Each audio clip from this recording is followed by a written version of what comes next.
Good morning, dear students. Today we are going to study chapter 16 of EVS, that is air around us.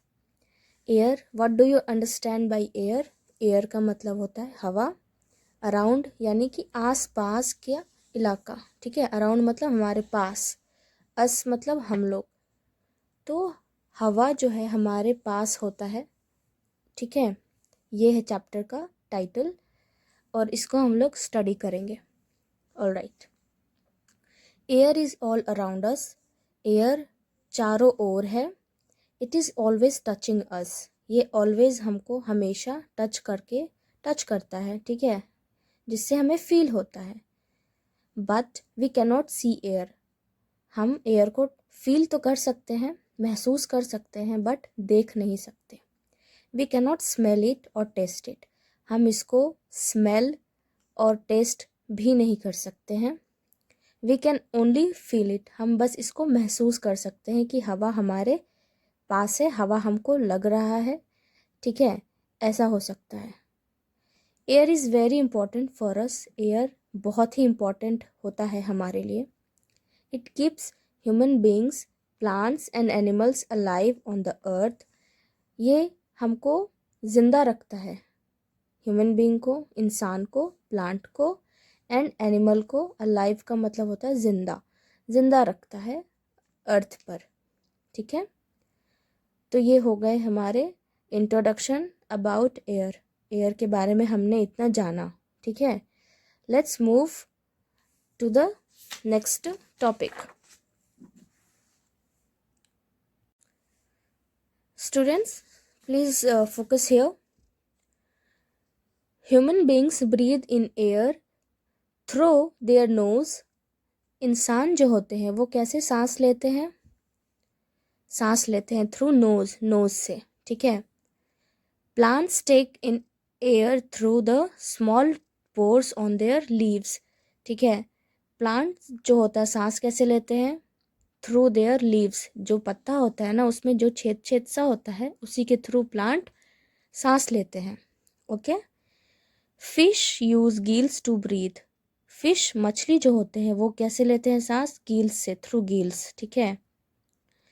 Insects breathe through their skin. Insect यानी कि जो कीड़े मकोड़े होते हैं ना, वो कैसे सांस लेते हैं? Through their skin. स्किन से अपना वो सांस लेते हैं. ठीक है, clear. Next, air for burning candles. अभी बर्निंग कैंडल का क्या राज है? ठीक है, उसको हम लोग स्टडी करते हैं. Candles and fire also need air for burning. Candles जो मोमबत्ती होते हैं, ठीक है, और जो आग होता है, फायर का मतलब होता है आग, वो उनको भी जलने के लिए क्या चाहिए? एयर चाहिए. Take a candle. एक कैंडल लीजिए. Light it up with the help of a adult. Light it, उसको जलाना है. लाइट इट का मतलब है यहाँ जलाना. ठीक है, बट आपको खुद से नहीं जलाना है, आपको अपने पेरेंट्स का हेल्प लेना है. ठीक है. Now cover the burning candle with the glass. अब जलते हुए जो कैंडल है उसको क्या कर देना है? एक ग्लास से उसको ढक देना है, कवर कर देना है, like this. What do you observe? आप क्या महसूस कर रहे हो? आपको क्या दिख रहा है? आपको क्या समझ में आ रहा है? When we cover the candle with the glass, it burns for some time, then the flames goes out. जब कैंडल खुला था तो जल रहा था. जैसे ही आपने ग्लास उस पे डाला तो क्या आपने देखा कि वो कैंडल बुझ गया. ठीक है. The candle needs air to continue burning. इससे क्या साफ जाहिर होता है कि आपको कैंडल को जलते हुए रखने के लिए उसमें एयर का ज़रूरत है. और जैसे ही आपने इसको ढका तो उसको एयर नहीं मिला, जिस वजह से क्या हुआ? वो when we cover the candle it stops getting air. ठीक है, जैसे ही आपने इस पे कवर डाला तो क्या हुआ? वो उसको एयर नहीं मिला, जिस वजह से क्या हुआ? दैट इज़ वाई, जिस वजह से the candle burns for some time and then the flame goes out. फिर क्या हुआ? क्या जैसे ही आपने इस पे ग्लास डाला, जिस वजह से वो क्या हो गया? बुझ गया. तो तो इससे क्या आपने क्या नोटिस किया? इससे ये नोटिस होता है कि एयर चाहिए, जलने के लिए एयर चाहिए। Okay students, this is the activity time which I will tell you later. Okay, let's move to the topic only. Now clean air.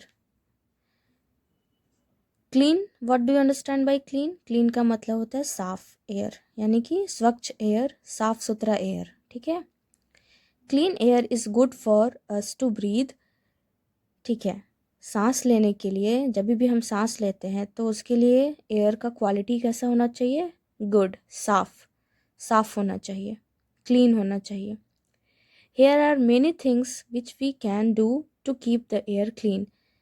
ऐसे तो एयर में इम्प्योरिटीज़ हो रहे हैं, बट उसको हम कैसे क्लीन कर सकते हैं? हाँ, जो चीज़ हमारे हाथ में है वो हम कर सकते हैं क्लीन। कैसे कर सकते हैं? Let's check it out. Do not burn fire crackers. ठीक है, फायर क्रैकर्स से क्या समझते हो? पटाखे को नहीं जलाना है। ठीक है, पटाखे जलाओगे नहीं आप तो फिर एयर में पॉल्यूशन नहीं होगा तो फिर एयर का क्वालिटी कैसा होगा? क्लीन। ठीक है, गो ऑन फुट और use a bicycle to go to nearby places. जब भी आपको कोई काम हो मार्केट में, not you but also your parents, ठीक है, तो उनको या तो पैदल चल के या तो बाइसाइकिल का यूज़ करना चाहिए, जिससे एयर पॉल्यूशन नहीं होगा। Next, plant as many as trees as you can. बहुत सारे प्लांट आप ग्रो करो, लगाओ। ठीक है, जिससे एनवायरनमेंट क्या रहेगा? क्लीन रहेगा। Next, ensure our vehicle is not giving out smoke. आप ये अपना सुनिश्चित करें कि जो बाईसाइकिल, आई मीन टू से कि जो भी आपका व्हीकल है, ठीक है, वो उससे स्मोक यानी कि धुआं बाहर ना निकले। ठीक है, स्मोक फ्री हो आपका vehicle. Okay, next, being wise आप चतुर बनिए। कैसे? Do not ask your parents to drop you to school every day. Take the school bus और use public transport to save fuel. ठीक है, जब आप स्कूल जा रहे हो, ठीक है, तो आपको अपने पेरेंट्स से नहीं कहना चाहिए कि आपको वो स्कूल छोड़ें। ठीक है, अभी आप छोटे हो तो आपको तो छोड़ना ही पड़ेगा, बट किस में? Take the school bus, school के बस में आपको जाना। अगर छोटे बच्चे हो तो school bus, otherwise public transport तो वेरी गुड। पब्लिक ट्रांसपोर्ट का मतलब है कि अगर आपको ऑटो मिल रहा है, ठीक है, अगर बस मिल रहा है तो आप उसमें जा सकते हो, यानी कि एक बस में बहुत सारे लोग आ जाएंगे तो इससे क्या होगा? फ्यूल बचेगा तो फिर एनवायरनमेंट क्या रहेगा? सही रहेगा और एयर पॉल्यूशन भी कम होगा। ठीक है, so this is all about this chapter. So your class work will be quickly once more. Okay students, your homework will be question number A. ठीक है, we'll discuss about B and C in the next class.